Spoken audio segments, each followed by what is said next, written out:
بانیان عزا کے مرحومین کے لیے،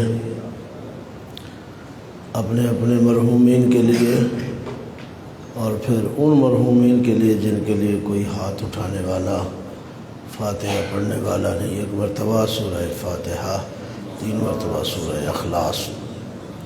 بسم اللہ الرحمن الرحیم، الحمدللہ رب العالمین، الرحمن الرحیم، مالک یوم الدین، ایاک نعبد و ایاک نستعین، اہدنا الصراط المستقیم صراط الذین انعمت علیہم غیر المغضوب علیہم ولا الضالین۔ بسم اللہ الرحمن الرحیم، قل هو اللہ احد، اللہ الصمد، لم یلد ولم یولد ولم یکن لہ کفوا احد۔ بسم اللہ الرحمن الرحیم، قل هو اللہ احد، اللہ الصمد، لم یلد ولم یولد ولم یکن لہ کفوا احد۔ بسم اللہ الرحمن الرحیم، قل هو اللہ احد، اللہ الصمد، لم یلد ولم یولد ولم یکن لہ کفوا احد۔ اللہم صلی علی محمد و آل محمد۔ نعرہ تکبیر، نعرہ تکبیر، نعرہ رسالت، نعرہ رسالت، نعرہ حیدری، حیدری، نعرہ صلوات، صلی علی محمد و آلہ۔ اپنی اس عبادت کی قبولیت کے لیے بلند آواز سے صلوات پڑھیے گا۔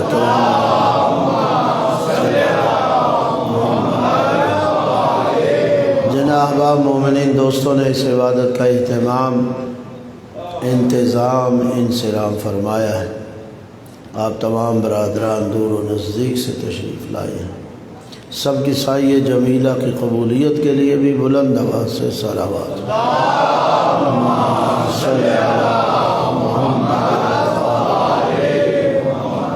اپنے اپنے مرحومین کی مغفرت و بخشش کے لیے، تمام تر مریضوں کی شفا یابی کے لیے، اپنی اپنی حاجات کی برابری کے لیے بھی بلند آواز سے صلوات۔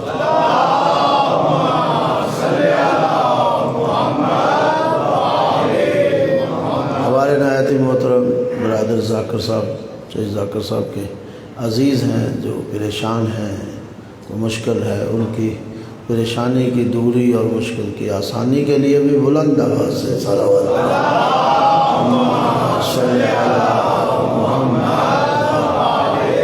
دشمنان اہل بیت، خصوصاً امریکہ اور اسرائیل، یہود اور ہنود کی نابودی و بربادی کے لیے بھی صلوات پڑھیے۔ اللہم صلی علی محمد۔ علماء اعلام، مراجع اسلام، رہبر معظم، قائد ملت جعفریہ اور امام زمانہ کی صحت و تندرستی، سلامتی، عافیت، آپ کے تعجیل ظہور کے لیے بھی بلند آواز سے صلوات۔ صلی علی محمد۔ اعوذ باللہ من الشیطان الرجیم، بسم اللہ الرحمن الرحیم، الحمدللہ، الحمدللہ رب العالمین، والعاقبۃ للمتقین، وجنۃ للموحدین المؤمنین المطیعین العارفین الکاملین، والنار للمعاندین المخالفین المخاصمین المنکرین العاصین الحاسدین، ثم الصلاۃ والسلام علی انبیائہ والمرسلین، خصوصاً سید الاولین والآخرین، سید العرب والعجم، سیدنا نبینا شفیع ذنوبنا، حبیب قلوبنا، طبیب نفوسنا، ابو القاسم محمد صلی علی محمد وعلى آل بیتہ الطیبین الطاہرین المعصومین المنتخبین المنتجبین، من یومنا ھذا الی یوم الدین و بعد یوم الدین ولعنۃ الدائمۃ الابدیہ علی اعدائہم ملعونین اجمعین من اول یوم العداوۃ الی یوم الآخر و بعد یوم الآخر اما بعد فقد قال اللہ تعالی فی کتابہ المجید وفرقانہ الحمید وهو أصدق الصادقين قوله الحق بسم الله الرحمن الرحيم فهديناه بذبح وفديناه بذبح عظيم صلوات پڑھیے بیٹھ کے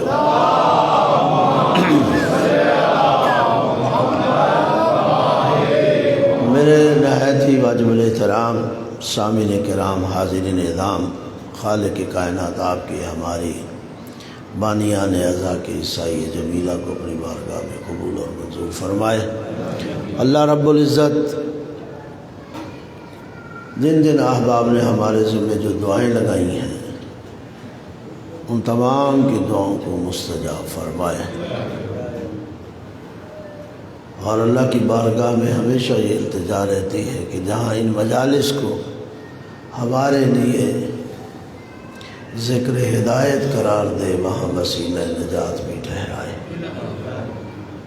کل کی مجلس میں ہم نے یہی آیہ مجیدہ آپ کے سامنے تلاوت کی تھی کہ وَفَدَيْنَاهُ بِذِبْحٍ عَظِيمٍ، کہ اللہ نے اس قربانی کو اٹھا لیا ایک بڑی قربانی کے لیے، اور میں نے عرض کیا تھا کہ وہ قربانی مکتب تشیع کے اندر تو متفق بات ہے، اور ہمارے برادران کے ہاں بھی اکثریت علماء متفق ہے کہ ذبح عظیم سے مراد قربانی ہے جناب سید الشہداء حضرت امام حسین علیہ السلام ہے۔ توجہ ہے میری طرف سے؟ میرے دوستو، میں کل بھی عرض کر رہا تھا کہ یہ کربلا، یہ عزاداری، یہ ذکر سید الشہداء، جسے ہمیں فقط سننا ہی نہیں ہے، سمجھنے کی بھی کوشش کرنی ہے، اور شاید اسی لیے کئی وجوہ ہوتی ہیں نا۔ ایک علت کل بیان کی تھی، ایک سبب کل عرض کیا تھا، ایک سبب عرض، کئی اسباب ہیں کہ ذکر کا اس قدر تابعدار رہنا، اس کا ایک سبب یہ ہے کہ اس میں اللہ نے ہدایت کو مضمر کر دیا ہے، کہ ذکر سید الشہداء ذریعہ ہدایت ہے، وسیلہ ہدایت ہے۔ یہ مجالس، یہ عزاداری، یہ ایک ہدایت کا ذریعہ ہے، اور ہدایت از بس انسان کے لیے ضروری ہے۔ کوئی انسان یہ نہیں کہہ سکتا کہ میں اب زندگی کے اس حصے میں داخل ہو چکا ہوں کہ مجھے اب ہدایت کی ضرورت نہیں کہہ سکتا۔ ایک شخص ڈاکٹر بن جاتا ہے، ایک انجینئر بن جاتا ہے، سائنسدان بن جاتا ہے، ماہر تعلیم ہو جاتا ہے، کسی کمال پہ بھی پہنچ جائے، وہ یہ نہیں کہہ سکتا کہ مجھے ہدایت کی ضرورت ہے نہیں۔ من المہد الی اللحد، انسان کو گود سے گور تک ہدایت کی ضرورت رہتی ہے۔ اب یہ گود سے گور کا سفر ایک لمحے کا ہو یا 100 سال کا ہو، توجہ ہے بھی؟ صلوات پڑھیے بے حق محمد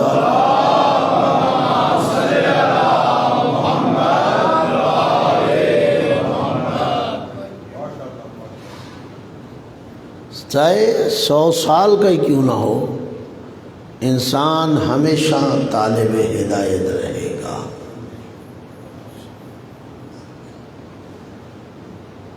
عجیب وجہ ہے کہ حضرت سید الشہداء کے لیے پیغمبر اکرم نے جو جملے فرمائے کہ ان الحسین مصباح الہدی وسفینۃ النجات، کہ میرا حسین چراغ ہدایت بھی ہے اور کشتی نجات بھی ہے۔ ظاہر ہے نجات بغیر ہدایت کو تو نہیں ملتی۔ اگر کوئی انسان نجات چاہتا ہے تو اسے ہدایت لینا ہوگی یا نہیں ہوگی؟ تو آؤ دروازہ حسین ایسا دروازہ ہے کہ ایک ہی دروازے سے، آج کل تو ایک اصطلاح چلتی ہے ون ونڈو، چلتی ہے نا، سارے کام ایک ہی جگہ پہ، ون ونڈو۔ آؤ نجات اور ہدایت کے لیے ایک ہی ون ونڈو ہے۔ آ جاؤ دروازے سید الشہداء پر، آپ کو ہدایت بھی مل جائے گی، آپ کو نجات بھی مل جائے گی۔ ضروری نہیں ہے کہ ایک بندہ ہدایت یافتہ ہو جائے اور نجات بھی مل جائے، لیکن دروازے سید الشہداء پہ آنے سے جہاں ہدایت ملے گی وہاں نجات بھی ملے گی۔ ان الحسین مصباح الہدی، سمجھنے کی ضرورت ہے کربلا کو، سمجھنے کی ضرورت۔ کربلا یعنی کربلا سے مراد اب کربلا کی مٹی کا معنی نہیں میں نے کہا، اگرچہ اس مٹی کی بڑی عظمت ہے، بہت بڑی عظمت ہے، اور وہ عظمت بھی سید الشہداء کی وجہ سے ہے۔ توجہ ہے یا نہیں؟ خاک شفا پہلے مکے کی مٹی کو کہا جاتا تھا، مکہ کی مٹی کو خاک شفا کہتے تھے، لیکن یہ خون سید الشہداء کا اعجاز ہے کہ جب کربلا کی مٹی میں ملا تو اب کسی کو بھی خاک شفا کہو گے تو ذہن میں کربلا ہی آئے گا، کربلا کے علاوہ کوئی دوسرا تصور نہیں ہوگا۔ جس طرح سید الشہداء جناب حمزہ کو کہا جاتا تھا، آپ سے پہلے یہ لقب جناب حمزہ کا تھا، سید الشہداء، لیکن شہادت امام کے بعد اب قیامت تک جب لفظ سید الشہداء بولا جائے گا جناب حمزہ نہیں امام حسین ذہن میں آئیں گے کہ اب سید الشہداء یہ ہیں اور خاک شفا یہ ہے۔ کئی دفعہ میں کہا کرتا ہوں بڑے لوگ شیعہ پتہ نہیں یہ بت پرست ہیں، کبھی کبھی سوال پیدا ہو جاتا ہے نا، لوگ کہتے تھے شیعہ بت پرست ہے، اور کہتے ہیں دلیل دے دلو جی دیکھو جی انہوں نے چھوٹے چھوٹے بت بنائے ہوئے ہیں، اس بتوں پہ سجدہ کرتے ہیں، یعنی سجدے گاہ کو۔ بات سوال سمجھ آ گیا؟ توجہ ہے میری طرف؟ یہ شیعہ تو بت پرست ہیں، انہوں نے تو بت جیبوں میں رکھے ہوتے ہیں، نکالتے ہیں سجدہ اس بت میں کرتے ہیں۔ بہکانے کے، پروپگنڈے کے، بتایا کرو بت نہیں ہے، یہ خاک شفا ہے، چونکہ مٹی پہ سجدہ افضل ہے، ہم مٹی پہ سجدہ کرتے ہیں، اور مٹیوں میں کربلا کی مٹی سب سے افضل ترین مٹی ہے، اس لیے ہم اس مٹی پہ سجدہ کرتے ہیں۔ یا تو بتاؤ کہ مٹی پہ سجدہ افضل نہیں ہے؟ قرآن خود کہتا ہے تو رات پہ سجدہ کرو، مٹی پہ سجدہ کرو۔ توجہ ہے یا نہیں؟ تو ہم مٹی پہ سجدہ کریں، یہ چھوٹی چھوٹی چیزیں آپ اپنے ذہن میں بٹھائیں کہ یہ بت نہیں ہے، یہ مٹی ہم نے رکھی ہوئی ہے۔ آپ اسے پیس کے رکھ لیں، ویسے رکھ لیں، ہم نے اس کی ٹکیا بنا کے رکھ لی ہے تاکہ ٹوٹے نہیں، ضائع نہ ہو، مٹی رکھی ہے، مٹی میں سجدہ کر رہے ہیں۔ اور یہ مٹی البتہ کربلا کی مٹی چونکہ ساری مٹیوں سے افضل ترین مٹی ہے، تو جس کے خون کا یہ معجزہ ہے کہ جہاں جس مٹی میں شامل ہو جائے وہ خاک شفا ہے، تو وہ خود ہستی کتنی عظیم ہوگی۔ توجہ ہے یا نہیں؟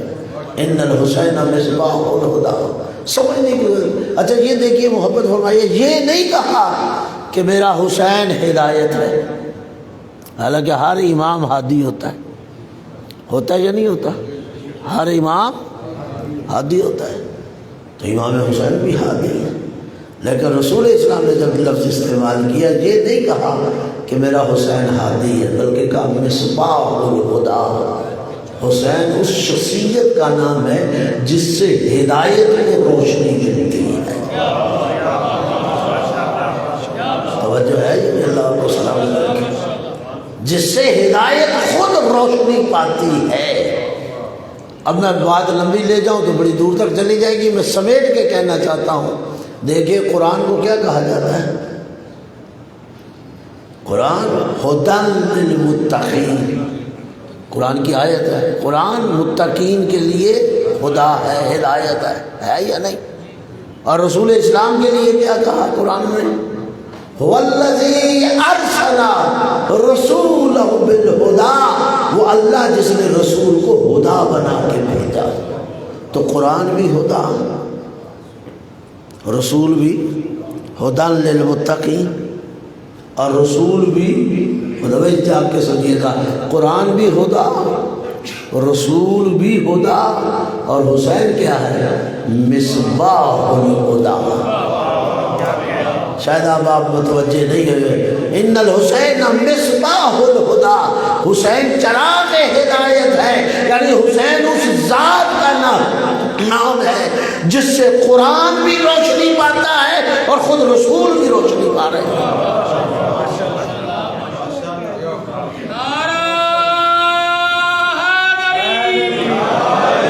رسول نے بار بار کہا میرے اس حسین کو پہچانو، اس حسین کی معرفت اختیار کرو.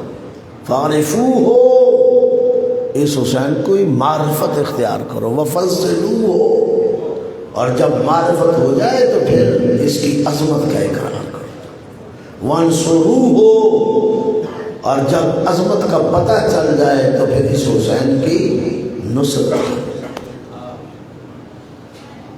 یہ تین جملے میں کہنا چاہتا ہوں، ذرا متوجہ ہوئی ہے. ایک جملہ کیا کہا؟ خطبہ بڑا لمبا ہے پیغمبر کا، میں تو اس سے تین جملے آپ کے سامنے رکھے. ایک جملہ کیا ہے کہ اس حسین کی معرفت اختیار کرو. دوسرا جملہ کیا کہا ہے؟ وفضلوہ، اس کی عظمت کا اقرار کرو. وانصروہ، اس حسین کی مدد کرو. واقعاً اس دنیا نے حسین کی معرفت اختیار کی. میں کہتا ہوں دوسروں کی بات تو چھوڑو، کل کی اگر تقریر آپ کے ذہن میں ہو، دوسروں کی چھوڑو. اپنوں نے وہ مقام حاصل نہیں کیا جو کرنا چاہیے تھا. پیدائشی شیعہ ہیں ہم، عرصے سے مجالس جب سے آنکھ کھلی مجلس سنتے آ رہے ہیں. کتنی کا معرفت ہوئی ہے امام کی، جبکہ رسول کہہ رہے ہیں فعرفوہ، اس حسین کی معرفت ہے. اور اگر معرفت ہوئی ہوتی تو پھر عظمت کا اقرار بھی ہوتا. اسی لیے تو اس جگہ پہ ہم رہ گئے. اور اگر معرفت ہوئی ہوتی، عظمت کا اقرار ہوا ہوتا تو پھر وانصروہ، اس حسین کی مدد کرو. کیا مدد کرو؟ کہ آج کہیں امام حسین پڑے ہیں کربلا میں کہ جہاں بلا رہے ہیں آپ آ جائیں. مقصد کیا ہے؟ وانصروہ، جو مقاصد امام حسین ہیں، آپ کی ذمہ داری ہے ان اہداف اور ان مقاصد کو آگے لے کے بڑھو. نہیں غور فرمایا؟ عزاداری کا تو مقصد یہ ہے. اگر آپ نے عزاداری کے ذریعے ان مقاصد کی طرف نہیں جانا، اگر ان مقاصد کو آپ نے حاصل نہیں کرنا، اگر ان اہداف کو نہیں پانا، تو پھر ایک سوالیہ نشان تو آپ کی عزاداری پہ کھڑا رہے گا. کھڑا ہوگا یا نہیں ہوگا؟ آج جو ہم نعرہ لگاتے ہیں، اور آج کل یہ نعرہ بڑا چل رہا ہے، لبیک چل رہا ہے. کیا کہتے ہیں؟ لبیک یا حسین، لبیک یا حسین. یہ چند سالوں سے نعرہ بڑا عروج پکڑ گیا ہے نا۔ کبھی اس نعرے پہ غور تو کرو، تو جو لبیک یا حسین کہہ رہا ہے اس کا مطلب تجھے سمجھ آیا ہے کہ حسین تجھے بلا رہا ہے اور پکار رہا ہے۔ اگر نہیں بلا رہا، اگر نہیں پکار رہا تو لبیک کس بات کہہ رہا ہے؟ کل یوم عاشورا وکل ارض کربلا، ہر دن عاشور کا دن ہے اور ہر زمین زمین کربلا ہے۔ یہ کیوں کہہ دیا گیا؟ آج آپ کہتے ہو کاش ہم کربلا میں ہوتے، دعائیں مانگتے ہو مولا کاش ہم کربلا میں ہوتے تو ہم آپ کی نصرت کو آتے۔ شاید اسی لیے یہ راستے ہمارے سامنے رکھے ہیں۔ آپ کربلا آپ کو ڈھونڈنی نہیں پڑے گی، آپ جہاں ہوں گے کربلا وہاں ہوگی۔ کل یوم عاشورا وکل ارض کربلا، ہر دن عاشور کا دن ہے اور ہر جگہ کربلا کی جگہ ہے۔ بس آپ کو نمائندہ امام حسین بننا ہے، آپ کو کردار حسینی لے کے آگے بڑھنا ہے۔ میں کہتا ہوں اس زمین کو چھوڑو، آپ اپنی 6 فٹ کی زمین کو دیکھو جو آپ کے اختیار میں ہے۔ آپ جو بڑے نعرے لگاتے ہیں، میں جو بڑے نعرے لگاتا ہوں، آپ کہ ہم اس کربلا کو آگے لے کے بڑھ رہے ہیں، ہم ذکر حسین اور یہ ساری چیزیں لے کے آگے بڑھ رہے ہیں، ہم اس پاکستان میں، ہم اس دنیا میں ایک انقلاب برپا کریں گے۔ جو 6 فٹ کی زمین تیرے اختیار میں ہے، کیا اس زمین کربلا پہ تو نے انقلاب برپا کیا ہے؟ جی اگر اس زمین میں نہیں تو تبدیلی لا سکا تو چلا ہے پاکستان کی سرزمین پہ تبدیلی لانے کو۔ جو زمین تیرے اختیار میں ہے، اب یہاں تو اگر جہاں تو تبدیلی لائے، یہاں انقلاب امام حسین برپا کرے، نہ کوئی FIR ہوتی ہے، نہ تو 4 شیڈول میں آتا ہے، نہ کوئی پیچیدگی ہوتی ہے، نہ پریشانی ہوتی ہے، فقط اپنا بدن تیرے اختیار میں ہے۔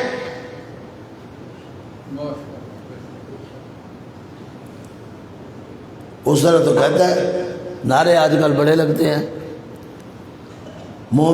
ہر مومن کے دل میں قبر حسین ہے، نعرے لگتے ہیں نا۔ اگر قبر حسین ہو تو مومن کی حالت یہ ہو، میں نہیں سمجھتا 2 ضد ایک جگہ ایک وقت میں نہیں رہ سکتے ہیں۔ آگ اور پانی ضد ہے نا، جہاں آگ رہے گی وہاں پانی نہیں رہے گا، جہاں پانی ہوگا وہاں آگ نہیں رہے گی، جہاں سچ ہوگا وہاں جھوٹ نہیں ہو سکتا، جہاں جھوٹ ہے وہاں سچ نہیں ہو سکتا، جہاں حق ہوگا وہاں باطل نہیں ہو سکتا، جہاں باطل ہو وہاں حق نہیں ہو سکتا۔ توجہ کیجیے گا، محبت فرمائیے گا۔ اگر قبر حسین ہے، میں نہیں کہتا کہ نہ کرو، رکھو، یہ محبت امام حسین یہی ہونی چاہیے۔ تو یہ کیسے ممکن ہے کہ قبر حسین بھی ہو اور پھر یزیدی کردار بھی ساتھ ساتھ ہو؟ اللہ آپ کو سلامت رکھے۔ کیسے ممکن ہے؟ مشکل ہے، آسان نہیں ہے۔ حق کو پہچاننا بڑا مشکل ہے، بہت مشکل ہے حق کو پہچاننا، لیکن اس پہچاننے کے بعد اس سے مشکل تر ایک اور قدم ہے کہ اس حق کو قبول کرنا۔ بڑی دنیا جو حق کو پہچان ہی نہیں، اللہ کو نہیں پہچان رہے، بڑی دنیا جو رسول کا کلمہ نہیں پڑھ رہی، اسی لیے نہیں پڑھ رہی، نہیں پہچانے۔ بڑی دنیا جو علی ولی اللہ نہیں کہہ رہی، اسی لیے نہیں کہہ رہی کہ پہچانتے نہیں ہیں۔ بہت مشکل ہے حق کو پہچاننا، لیکن کئی پہچان لیتے ہیں مقابلے بھی کرتے ہیں، گفتگویں بھی کرتے ہیں، سوشل میڈیا پہ بھی ان کی گفتگو آتی ہے، تقریریں بھی بڑی بڑی لمبی لمبی چوڑی ہوتی ہیں۔ نہیں غور فرمایا، آپ سے زیادہ گفتگو کر رہے ہوتے ہیں، آپ سے زیادہ حقیقت واضح کر رہے ہوتے ہیں، اس کا مطلب ہے انہیں حق کی پہچان ہے، ہو گئی، لیکن اگلا قدم بڑھایا نہیں، یا بڑھتا نہیں، یا ہمت اور جرأت نہیں کہ حق کو پہچاننے کے بعد حق کو اختیار کرنا۔ نہیں غور فرمایا ہے یا نہیں ایسا؟ نام لینے کی تو ضرور نہیں، آج سوشل میڈیا اٹھا لو، بہت سے لوگ ملیں گے جو آپ سے زیادہ آپ کے مذہب کا دفاع کر رہے ہیں، آپ سے زیادہ آپ کے نظریات کا دفاع کر رہے ہیں یا نہیں؟ کہ میں ایسے ہی کہہ رہا ہوں، آپ سے زیادہ سخت الفاظ میں، اتنے سخت الفاظ آپ کے علماء نہ کہتے ہوں، آپ نہ کہتے ہو جتنے وہ کہہ رہے ہیں۔ تو جب اتنا کچھ کہہ رہے ہو تو پھر اس حق کو قبول کیوں نہیں کرتے؟ اس کا مطلب ہے یہ اگلا قدم اس سے بھی مشکل تھا، حق کی پہچان مشکل، اور اگر یہ پہچان لیا جائے تو پھر حق کو اختیار کرنا اس سے زیادہ مشکل، اور تیسرا قدم بھائی اس سے بھی مشکل ہے کہ حق کو بھی پہچان لیا، حق کو اختیار بھی کر لیا، لیکن حق کے مقابل جو باطل ہے اس کو کک آؤٹ کرنا اس سے بھی مشکل ہے۔ کتنے لوگ ہیں جو باطل کو پھر اپنی زندگی سے کک آؤٹ کریں؟ جی ہیں، بہت مشکل ہے، لیکن ہمیں آنا ہے، یہ منزلیں طے کرنا ہے۔ پہلے آئیے حق کو پہچانیں، جب آپ حق کو پہچان لیں گے تو پھر حق کو اختیار کیجیے، جب آپ نے حق اختیار کر لیا ہے تو پھر جو اس کے مقابل باطل ہے، حق اور حقیقت یہ ہے کہ اس باطل کو اپنی زندگی سے نکالیے۔ اگر آپ سمجھ گئے کہ یہ اسلام ہے، یہ حسینیت ہے، یہ حلال ہے، تو پھر حلال کی پہچان ہو گئی، اختیار کر حلال کو، اور جب اختیار کر لیا ہے تو پھر حرام کو اس کے مقابل چھوڑ۔ اگر حرام چھوڑنا ہی نہیں، حلال بھی چل رہا ہے حرام بھی چل رہا ہے، نتیجہ کیا نکلے گا کہ حلال اور حرام مخلوط ہو جائے گا، ہو جائے گا مخلوط یا نہیں؟ تو آپ اسے کیسے جدا کرو گے؟ تو پہلا انقلاب اپنی 6 فٹ کی زمین پہ لے کے آ، جس میں کوئی تیرے لیے پریشانی نہیں ہے۔ اگر 6 فٹ کی زمین کو کسی نے کہا تھا نا، مشہور ہے بات ضیاء کے بارے میں، کہ جب گیا ملاقات کیا خمینی سے رحمۃ اللہ علیہ سے، کہا جناب میں تو آپ سے پہلے آیا ہوں، میں نظام مصطفیٰ لانا چاہتا ہوں، آپ کوئی رائے دیں۔ کہا تم نہیں لا سکتے۔ کہا میں کیوں نہیں لا سکتا؟ کہا جو اپنی 6 فٹ کی زمین پہ اسلام نہیں لا سکا وہ پاکستان کی زمین پہ کیسے اسلام لائے گا؟ اگر آپ چاہتے ہو ذکر امام حسین یہ جگہ جگہ ہو اور پیغام امام حسین آگے بڑھے، دوسروں تک پہنچے، تو اس کے پیغمبر آپ کو بننا ہوگا۔ جو جو حسینی اپنے آپ کو سمجھتا ہے، اس حسینی کو اس امام حسین کے حوالے سے پیغام بر مبلغ بننا ہوگا۔ یہ عزاداری اسی لیے یہ ایجاد ہے کہ دنیا جس عزاداری کو ختم کرنے میں لگی ہوئی ہے، وہ عزاداری روز بروز بڑھتی جا رہی ہے۔ مجھے بتائیے کیا یہ کوشش نہیں ہو رہی عزاداری کو ختم کرنے کی، کربلا کو ختم کرنے کی؟ 14 حکومتیں بنو امیہ بنو عباس کی حکومتیں اس بات پر خرچ ہو گئی کہ حسین اور ذکر حسین ختم ہو جائے۔ ختم ہوئی، خرچ ہوئی یا نہیں ہوئی؟ لیکن ان سے ذکر حسین ختم نہ ہو سکا، خود ختم ہو گئے۔ آج نشان ہے ان کا کوئی؟ کہاں ہے بنو امیہ؟ کہاں ہے بنو عباس؟ آج ان کا نام لینے کا تو کوئی نہیں ہے۔ ذکر حسین گلی گلی چل رہا ہے۔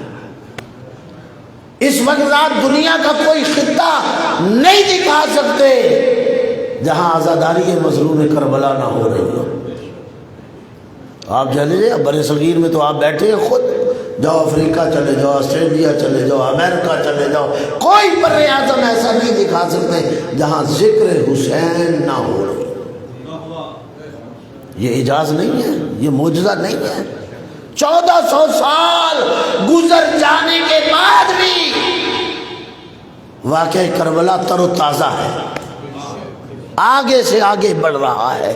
دنیا مٹانے کی کوشش کر رہی۔ ہمارے ملک میں پابندیاں لگتی ہیں یا نہیں لگتی؟ ہر سال FIR کٹتی ہیں، ہر سال 4 شیڈول میں بندے ڈالے جاتے ہیں، علم اتارے جاتے ہیں، تختیاں اتروائی جاتی ہیں، نماز پڑھ لی تو پرچہ ہو گیا، دعائے قبیل پڑھ لی تو پرچہ ہو گیا، علم لگا لیا تو توجہ ہے میری طرف، علم لگا لیا تو پرچہ ہو گیا، نیاز لگا لی تو پرچہ ہو گیا، جلوس نکال لیے تو پرچہ ہو گیا، مجلس کرا لی 4 دیواری اندر مجلس۔ او بھائی تمہیں ان مجالس سے خطرہ کیا ہے؟ اس عزاداری سے تمہیں کیا خطرہ ہے؟ اس کا مطلب ہے کہ ہے باطل جو خوف زدہ ہے کہ اگر یہ ذکر حسین اسی طرح پھیلتا رہا تو میرا وجود آہستہ آہستہ مٹ جائے گا، میرا وجود ختم ہو جائے گا۔ اور تاریخ شاہد ہے وجود ختم ہوئے۔ میں نے کہا بنو امیہ 750 سال کا دور تھا، 14 حکومتیں،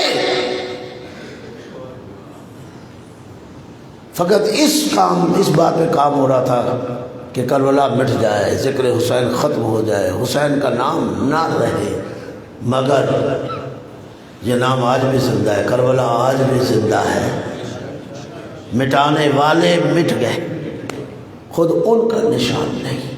امریکہ میں ذکر حسین ہو رہا ہے، افریقہ میں ہو رہا ہے، آسٹریلیا میں ہو رہا ہے، جہاں ایسے ممالک جن کا اسلام سے تعلق نہیں، مسلمان ممالک نہیں، مگر مجالس وہاں بھی ہو رہے۔ میں ایک جلوس دیکھ رہا تھا برطانیہ کا، لندن میں، کہ ماتمی جلوس نکلا ہوا تھا کہ انگریز نوجوان لڑکا گھبرا تو نہیں گئے، ماتم کر رہا ہے۔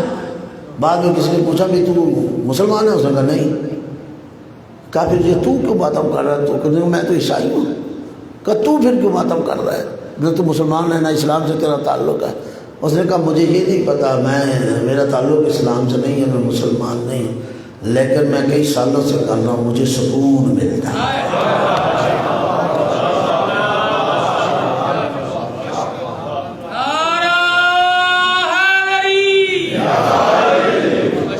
کتنی بڑی مصیبت کا شکار ہوا ہمارا ملک اس وقت، چھوٹی سی مصیبت ہے، بہت بڑا امتحان ہمارا اس ملک کا، بہت بڑی مصیبت۔ 74 سال میں اتنا بڑا سیلاب، 3.5 کروڑ نفوس انسانی گھر سے بے گھر اور در بدر ہو گئے، سڑکوں پہ آ گئے۔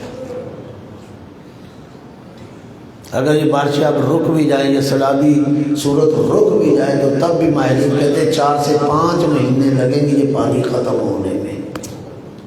ابھی کتنا نقصان باقی ہے، جو بیماریوں سے ہونا ہے، جو بھوک سے ہونا ہے، جو سردی سے ہونا ہے۔ لوگ مکان گر گئے، عزیز جانوں سے ہاتھ دھو بیٹھے، 7-7 8-8 فٹ پانی کھڑا ہے، کہیں 10-10 فٹ، اس سے بھی زیادہ پانی کھڑا ہے۔ میں بات کہنا چاہتا ہوں، ذرا عزاداری کو دیکھ اور اس کا اعجاز دے۔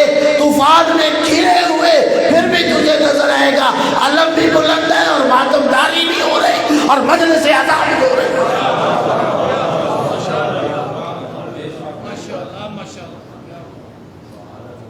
پانی کے اندر مجلس ہو رہی ہے۔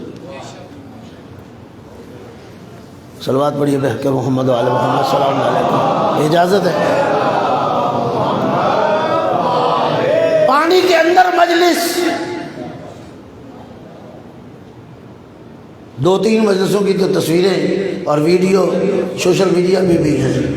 ہمارے مولانا ناظر تقوی صاحب کی ہے، ایک اور مولانا ہے، اور ہے ایک جلوس، ماتمی جلوس پانی کے اندر چل رہا ہے. اس قوم سے تو عزاداری چھین لے گا؟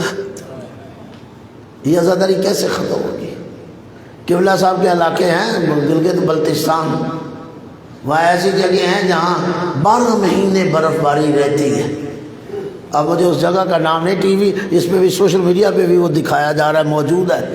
برف باری کے اوپر جی گھانشے، ہاں وہ جگہ ہے، قبلہ صاحب سے پوچھ لے، وہ سوشل میڈیا پہ ہے. جلوس اس برف باری کے اوپر ماتمی دستہ ماتم بھی کر رہا ہے، نوحہ خان نوحہ خانی کر رہا ہے، اور علم اٹھائے مومنین آگے بڑھ رہے ہیں. او بھائی اس جلوس کو، اس عزاداری کو تو کیسے ختم کر سکے گا؟ یہ عزاداری تم سے ختم ہونے والی نہیں ہے. متوکل نے سر توڑ کوشش کی تھی عزاداری کو ختم کرنے کے لیے، حل چلا دیے، پانی چھوڑ دیا، قبروں کے نشان مٹا دیے، قتل عام کیا، اور اس کے یقین ہو گیا کہ اب میری حکومت کے اندر کوئی عزاداری کرنے والے نہیں ہیں، کہ اگر ہے بھی تو انہیں جرت نہیں ہے کوئی عزاداری کرے. تو ایک دن شکار کے لیے نکلا ہوا تو کسی جنگل میں پہنچا، پہاڑوں کے درمیان پھنس گیا، تو وہاں بیٹھا ہے، تو وہاں اسے ذکر حسین کی آواز سنائی دے گی. پریشان ہو جاتا ہے، یہاں کون؟ جب پہاڑی پہ چڑھا دیکھا کچھ لوگ پہاڑی کے اوپر بیٹھے مجلس عزا برپا کر رہے ہیں. اس عزاداری کو کیسے ختم کریں گے؟ ماضی قریب کا صدام آپ کے سامنے ہے، ہاں کتنی کوشش کی، گولیاں ڈائریکٹ چلائی، لاکھوں شیعوں کو قتل کیا، علماء مراجع قتل کر دیے گئے، مسجدیں، امام بارگاہیں، مدارس، لائبریریاں بلڈوز کر دیں. کیا شیعت ختم کر سکا؟ لیکن آج صدام کا نام موجود نہیں ہے. کربلا تو پھر بھی زندہ ہے، نہیں غور فرمایا. کربلا گھبرا تو نہیں گئے؟ اگر جاگ رہے تو بلند آواز سے صلوات پڑھیے گا کہ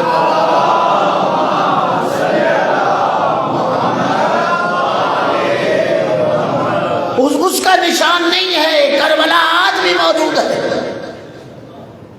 آج آپ سوشل میڈیا اٹھائیں دیکھیں، ایک تانتا بندہ ہوا ہے، کوئی راستہ کربلا کو جانے والا ایسا نہیں ہے جہاں انسانی سروں کا سیل رواں ایک سمندر آپ کو دکھائی نہ دے. کہاں سے تم اس چیز کو ختم کر سکو گے؟ یہ پاگل پن ہے تمہارا حکمرانوں کا، ان لوگوں کا، کہ تم سمجھو ہم اس چیز کو ختم کر دیں گے. یہ تمہارے بس کی بات نہیں ہے. اور یہ بھی یاد رکھو کہ تم ہمارا قتل عام کرتے آئے ہو، آگے بھی کرو، لیکن یاد رکھو ہمیں قتل کر کے تم عزاداری کو ختم نہیں کر سکتے. یہ نہ سمجھو کہ ہم سبب ہیں اس عزاداری کا، ہماری وجہ سے عزاداری ہے، یہ نہ سمجھو، بلکہ یہ سمجھ لو کہ ہم اس عزاداری کی وجہ سے ہیں. عزاداری ہماری وجہ سے نہیں ہے، نہیں غور فرمایا؟ ہم اس عزاداری کی وجہ سے، اور اس کی بنیاد خود رسول اسلام نے ڈالی.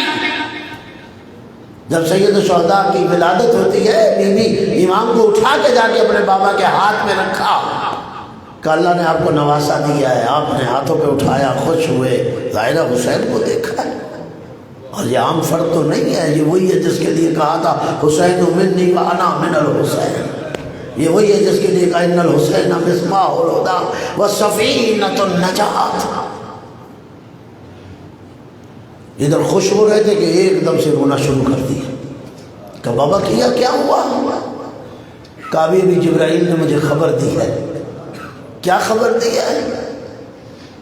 کہا اللہ سے پیغام لے کے آیا کہ تیرا یہی نواسا ہوگا جو تیرے دین کو بچائے گا. کہا بابا آپ اس ہوگا نہیں؟ کہا میں نہیں ہوں گا، علی وہ بھی نہیں ہوں گے، میں آپ بھی نہیں ہوں گی بیٹا، بھائی وہ بھی نہیں ہوگا، ایک سوال کر دیا، بابا پھر میرے اس حسین پر رونے والا کون ہوگا؟ اگرچہ یہ جملے مسائل میں بیان کیے جاتے ہیں، آپ کی آنکھوں میں بھی آنسو آ جائے، کوئی حرج نہیں ہے، لیکن میں ایک بات کی طرف آپ کو لے جانا چاہتا ہوں، بابا پھر میرے اس حسین پر رونے والا کون ہوگا؟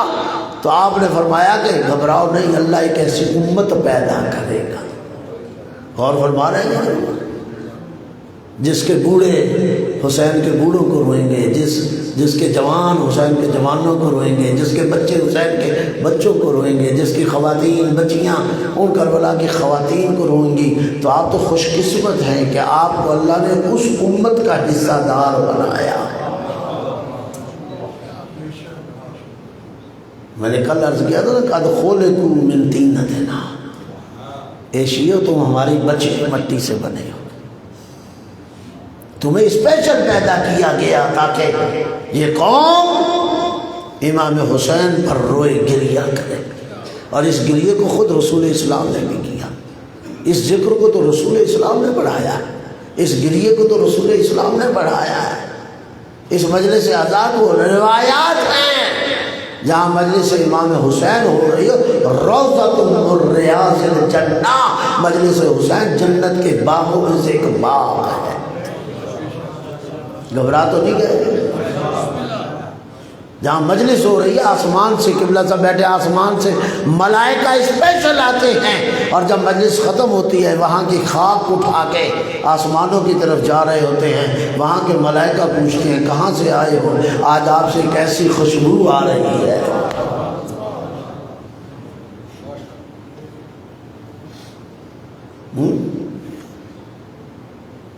اس لیے میرے محترم، دنیا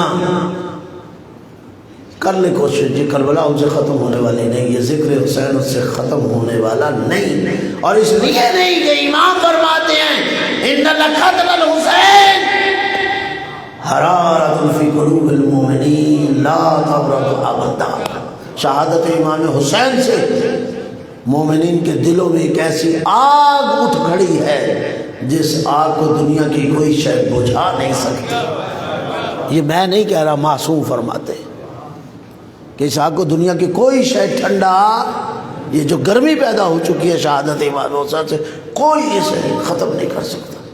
اور ائمہ نے خود مجالس کو قائم کیا، مجالس کو بڑھایا۔ 8واں امام، ایک شخص آتا ہے 8ویں امام سے پوچھتا ہے، گھبرا تو نہیں گئے؟ جاگ رہے ہیں تو صلوات پڑھیے بحق محمد علیہ۔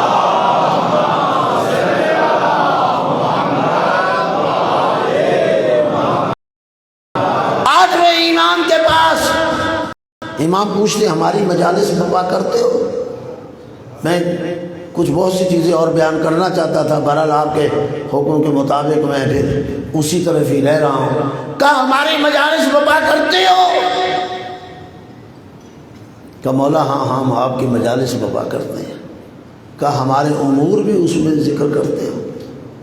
کہا مولا آپ کے امور کیا ہیں؟ ہماری اصلاح کے لیے یہ مولا کا فرمان بڑا ضروری ہے مجالس کی اصلاح کے لیے۔ کہا مولا وہ آپ کے امور کیا ہیں جسے آپ فرما رہے کہ بیان کرتے ہو؟ کہا امورنا ثلاثہ، وہ 3 چیزیں ہیں جو ہماری مجلس کی شکل بنتی ہیں، جسے ہماری مجلس، ہمارے جد کی مجلس کہا جائے گا۔ مولا بتائیے وہ 3۔ کا فضائلنا مصائبنا و مسائلنا، 3 چیزیں جس مجلس میں ذکر ہوں گی وہ مجلس امام حسین ہے۔ ہمارے فضائل بیان کیے جائیں، ہمارے مناقب بیان کیے جائیں، ہمارے مسائل کا تذکرہ کیا جائے، اور ہمارے مسائل بیان کیے جائیں۔ 3 چیزیں، فضائل، مسائل اور مسائل۔ کہیں کسی امام نے اجازت نہیں دی کہ جھوٹی فضیلت گھڑو۔ میں کہتا ہوں فضائل ہیں ہی اتنے، تیری میری زندگی ختم ہو سکتی ہے، ائمہ کے فضائل و مناقب نہیں ختم ہو سکتے۔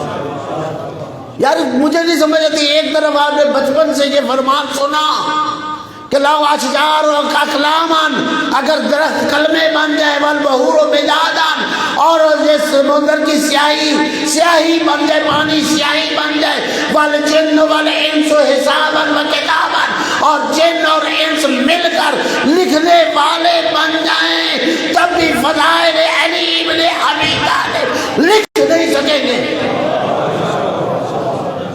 کلمے ٹوٹ جائیں گی، سیاہی ختم ہو جائے گی، جن و انس عاجز آ جائیں گے۔ ان کے فضائل بڑی بڑی کتابیں الحمدللہ ہمارے ہاں پڑھی ہیں، جو فضائل سے بھری پڑی ہیں۔ کچھ کرو نہ تھوڑے سے پیسے خرچ، جب تمہاری مجلس 70,000 سے نیچے نہیں آتی، لاکھ سے نیچے نہیں آتی، نہیں غور فرما رہے ہیں، 70,000 لاکھ سے ایک مجلس تمہاری نیچے نہیں آتی، تو 70,000 لاکھ میں سے 10,000 20,000 کو کتابوں پہ بھی خرچ کرنا۔ ہر سال گاڑی تو 0 میٹر نکالتا ہے، نہیں غور فرمایا، تو 10,000 کی کتابیں بھی لے لے۔ اگر ایک مجلس سے تو 10,000 علیحدہ کر دے، فقط 10,000، وہ بھی کسی کو نہیں دینے، اپنے لیے، تاکہ یہ کتابیں اکٹھی کر لے ایک مجلس سے، جہاں دن میں 4 یا 5 یا 6 مجلسیں پڑھتا ہے، 50,000 تیرے دل کا بندہ ہے۔ ذرا حساب کر پورے سال میں کتنی کتابیں جمع کر سکتا ہے، لے کتابیں پڑھ تاکہ جھوٹ بولنے کی ضرورت ہی نہ پڑے۔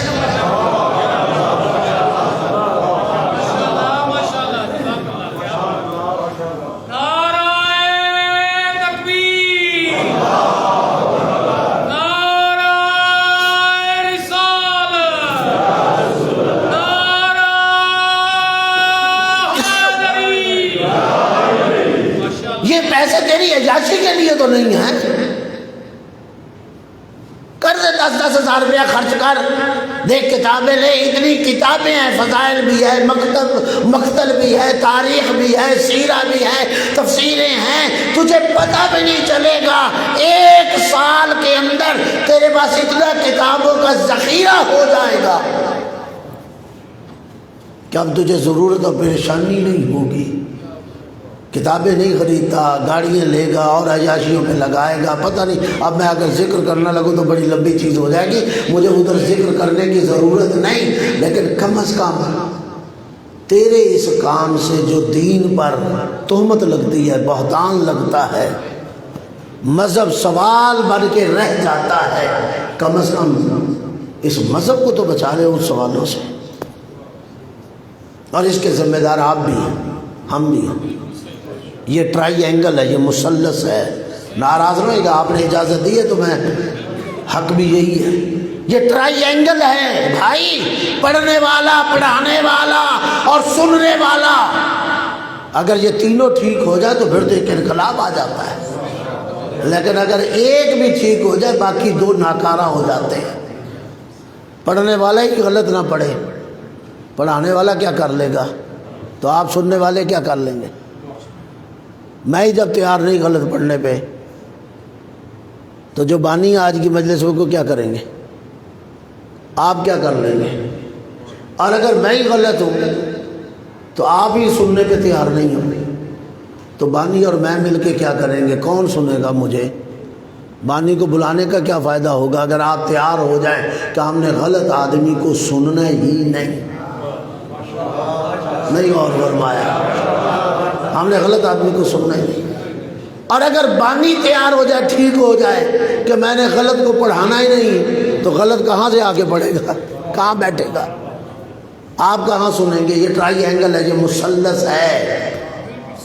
اس کا مطلب ہے کہ ہم تینوں خیانت کر رہے ہیں، پڑھنے والا بھی خیانت کر رہا ہے، سننے والے بھی خیانت کر رہے ہیں اور پڑھانے والے بھی۔ اور ایسی عزاداری نہیں ہے جو دین کی تباہی کا سبب بنے۔ اچھا، عزاداری عبادت ہے یا نہیں؟ عبادت ہے نا، یقیناً عبادت ہے، ہمارا ہر بندہ اسے عبادت کہتا ہے۔ عبادت کی 2 نشانیاں ہوتی ہیں، ایک نشانی تو یہ ہے کہ عبادت راغب عبادت ہوتی ہے، عبادت راغب عبادت ہوتی ہے، اور دوسری نشانی یہ ہوتی ہے کہ عبادت معنی عبادت نہیں ہوا کرتی۔ عبادت مانے عبادت نہیں ہوتی، یہ دو نشانیاں ہیں۔ راغب عبادت ہوتی ہے، یعنی عبادت جب آپ کر رہے ہو، جب ایک عبادت کر رہے ہو وہ تمہیں دوسری عبادت تک لے جائے گی، دوسری تیسری تک لے جائے گی، تیسری چوتھی تک لے جائے گی۔ راغب عبادت ہے، عبادت مانے عبادت نہیں۔ یہ نہیں کہ نماز پڑھ رہے ہو تو نماز روزہ نہیں رکھنے دے گی، روزہ حج نہیں کرنے دے گا، حج زکوٰۃ نہیں دینے دے گا، نہیں، ایسا نہیں ہے۔ عبادت راغب عبادت ہوتی ہے، عبادت مانے عبادت نہیں ہوتی۔ اگر مجلس عبادت اور یقیناً عبادت ہے، بس اپنی مجلس کو بھی دیکھ لے، اپنے ماتم کو بھی دیکھ لے، اگر تو اسے عبادت قرار دے رہا اور اگر تو عبادت کر رہا ہے تو پھر اس عبادت سے دوسری عبادت تک تجھے پہنچنا ہوگا۔ اگر تو نہیں پہنچ رہا، اگر تو نہیں جا رہا تو پھر تیری مجلس پہ بھی سوالیہ نشان ہے، تیرے ماتم میں بھی سوالیہ نشان ہے۔ تو عادت کو انجام دے رہا ہے، اب عبادت نہیں کر رہا۔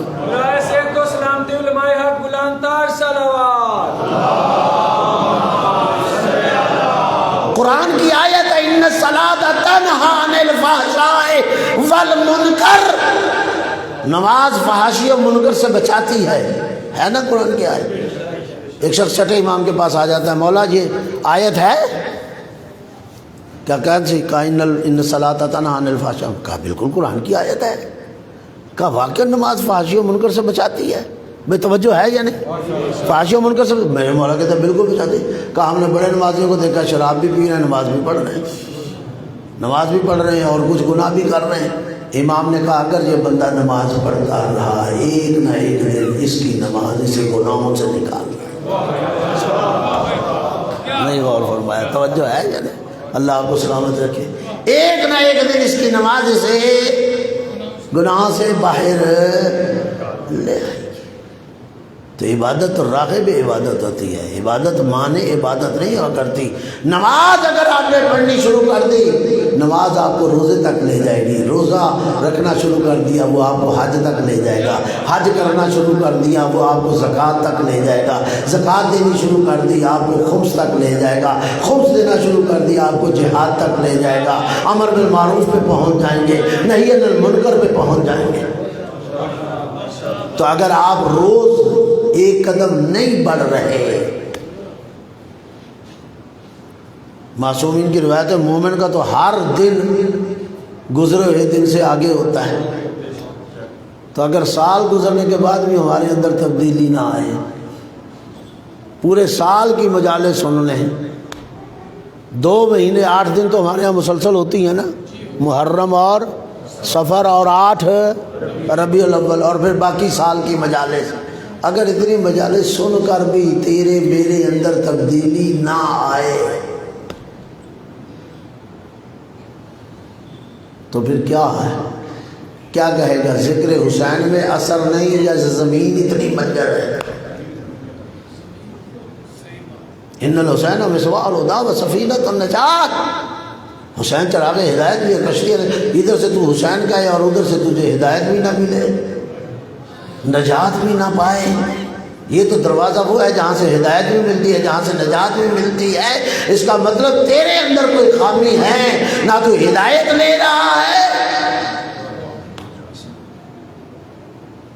میں کہہ رہا تھا اس عزاداری کو ائمہ نے بڑھایا، اور کسی نے کسی امام سے کسی وقت سوال کر لیا تھا، مولا آپ عزاداری کا اتنا اہتمام کیوں کرتے ہو؟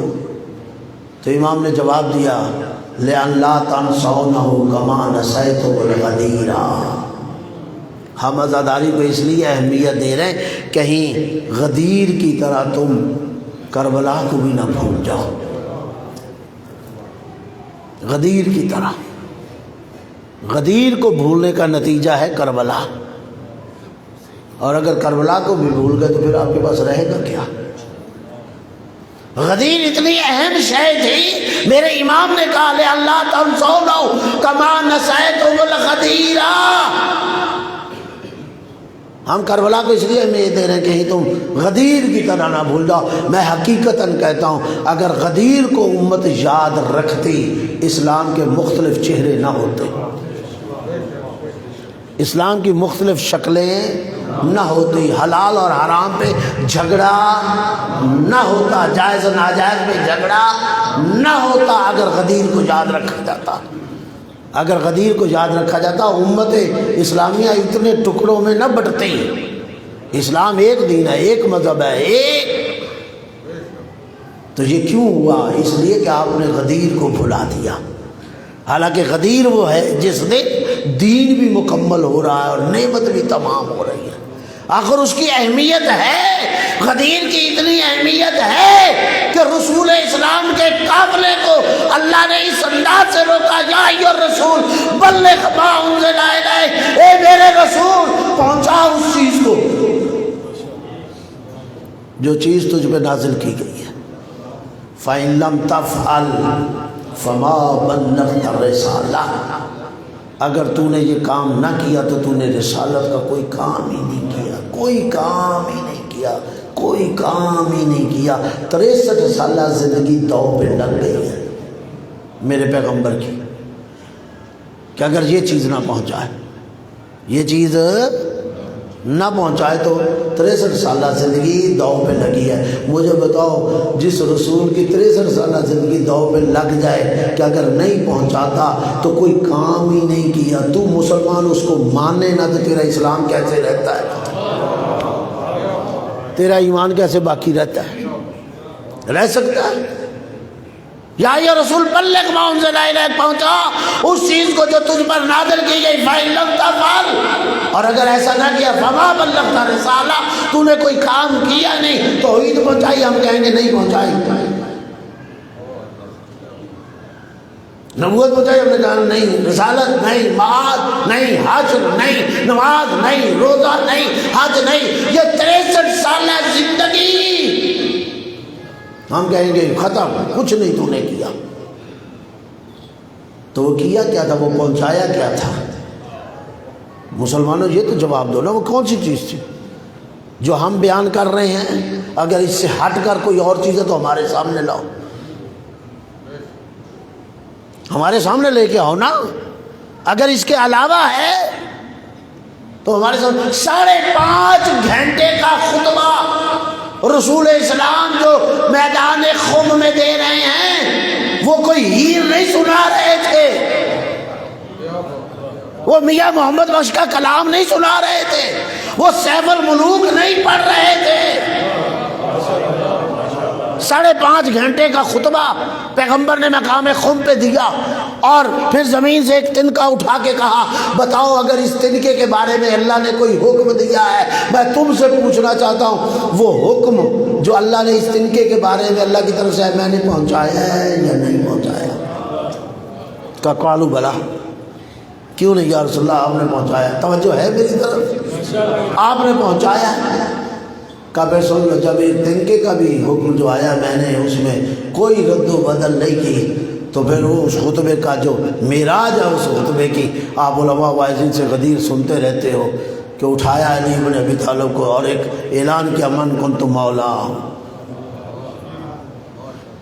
اور جیسے ہی یہ اعلان کیا جبرائیل نے پھر ایک آیت لے کے آ گیا، اليوم اکملت لکم واتممت علیکم وَرَضِيتُ لَكُمُ الْإِسْلَامَ دِينًا۔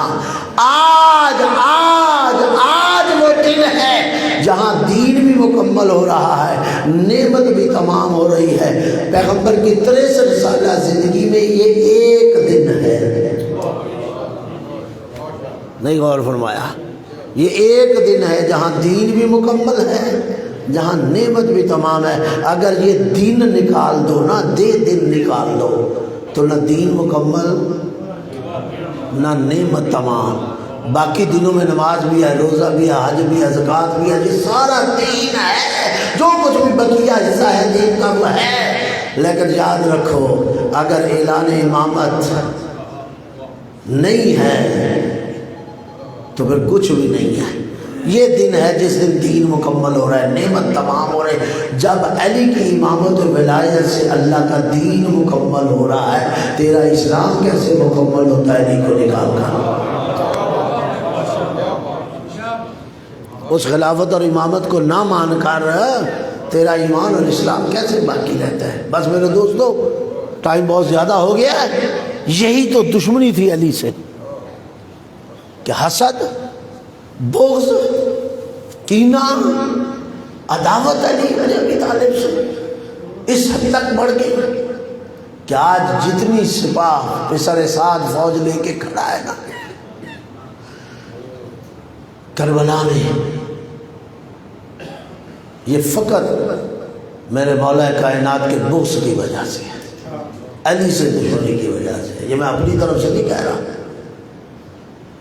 جب سارے مارے گئے نا، اکیلا رہ گیا امام حسین۔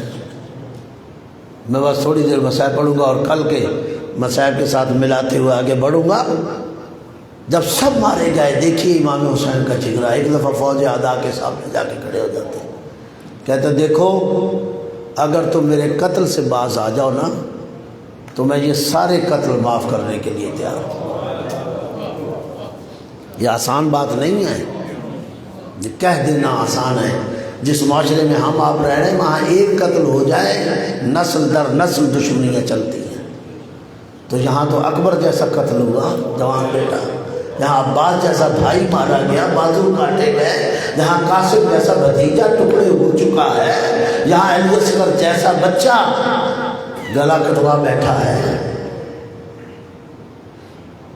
کہ میں سارے قتل معاف کرنے کے لیے تیار ہوں اگر میرے قتل سے باز آ جاؤ۔ سب نے بیک زبان ہو کے کہا نہیں حسین ہم تجھے قتل کریں گے۔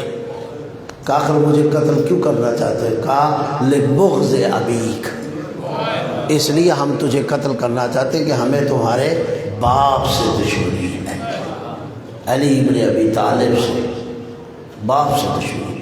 تو پھر میں کہا کرتا ہوں جب میں یہ بات کرتا ہوں کہ علی ابن ابی طالب سے دشمنی کی وجہ سے آج عباس کے بازو کٹے، آج اکبر کے سینے پہ جو برچھی لگی ہے وہ بغض علی کی وجہ سے لگی ہے، آج اگر قاسم ٹکڑے ہو چکا ہے تو بغض علی کی وجہ سے، اگر آج اصغر پامال ہو چکا ہے تو بغض علی کی وجہ سے، اگر سکینہ تماچے کھا رہی ہے تو بغض علی کی وجہ سے۔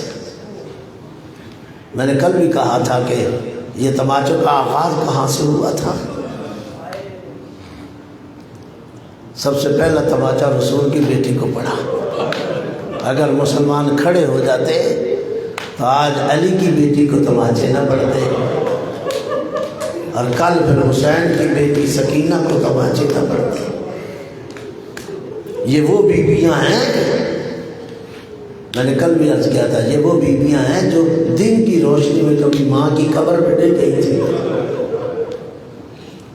جانا بھی تو رات کی تاریکی میں جانا، اور وہ بھی اس اہتمام سے کہ بنی ہاشم کے جوان محلہ میں کھڑے ہو جاتے تھے، گلی کوچے میں اعلان کرتے تھے اہل محلہ آج باہر نہ آنا، اس لیے کہ علی کی بیٹیاں ماں کی قبر پہ جا رہی ہیں۔ آپ نے علماء واعظین ذاکرین سے سن رکھا ہے کہ جب میرے مولا کو زخمی حالت میں گھر لایا گیا نا، تو ابھی دروازے پہ پہنچے تھے، میرے مولا نے کہا حسن بیٹا مجھے یہاں رکھو، رکھ دیا۔ بابا کیا بات ہے؟ بیٹا انہیں کہو واپس چلے جائیں۔ بابا کیوں؟ بیٹا تو نہیں جانتا کہ گھر میں کون ہے؟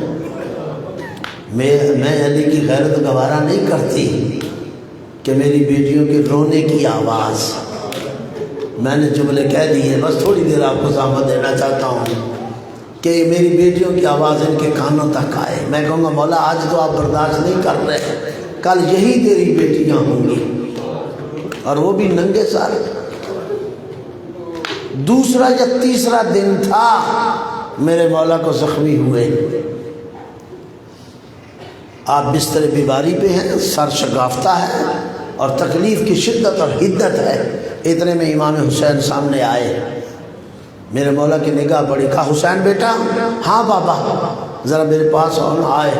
بیٹا تیری بہن زینب کہاں ہے؟ سنے کے جملہ، بیٹا زینب کہاں ہے؟ رو پڑے امام حسین۔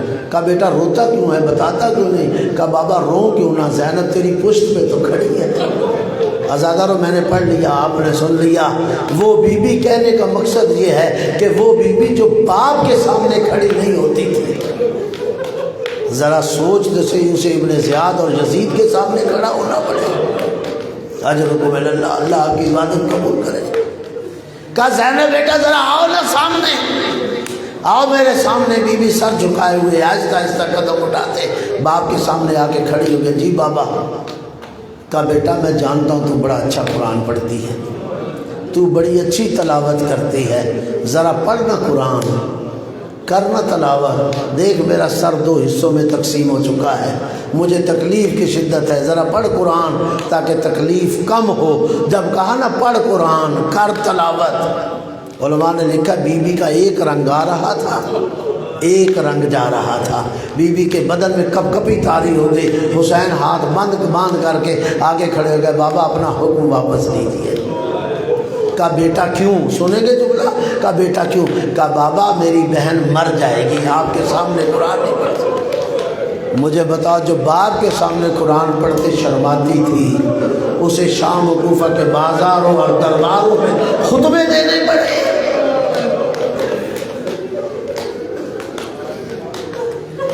یہ آسان مراحل نہیں تھے، یہ آسان مرحلہ نہیں تھا۔ علماء نے لکھا جب جل گئے نا خیمے،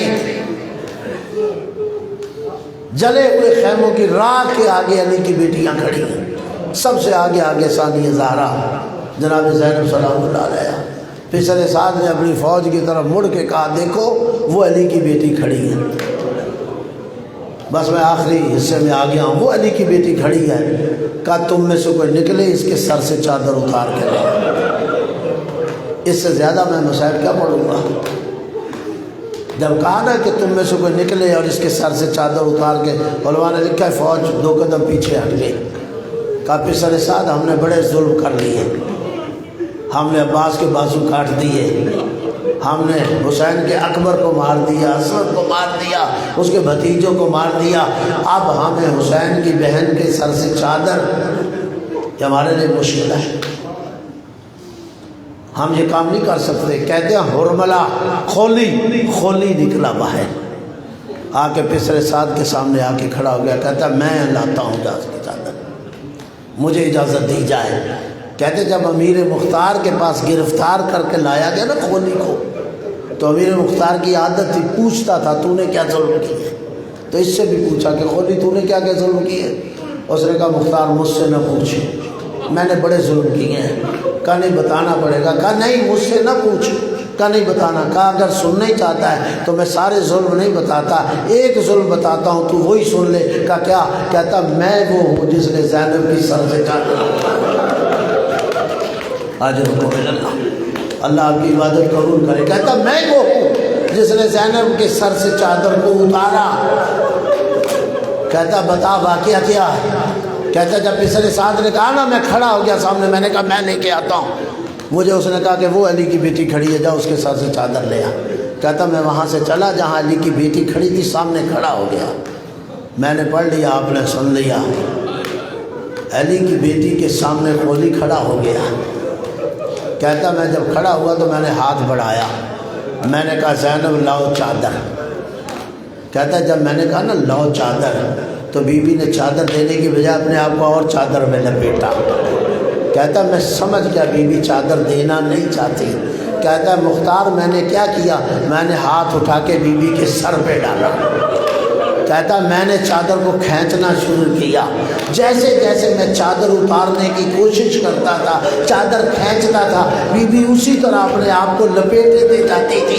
میں کھینچتا رہا، بی بی اپنے آپ کو لپیٹتی گئی۔ کہتا امیر مختار مجھ سے چادر نہ کھینچی گئی، میں نے چھوڑ دیا، میں چند قدم دور چلا گیا، وہاں جا کے میں نے کیا کیا؟ تازیانہ نکالا، درہ نکالا اور اس کو سر پہ گھمایا اور وہاں سے دوڑتا ہوا آیا جہاں علی کی بیٹی زینب کھڑی تھی، اس کے سر پہ آ کے میں نے تازیانے مارنے شروع کیے۔ کہتا ہے مختار میں نے اتنے درے مارے کہ بی بی کا سر زخمی ہو گیا۔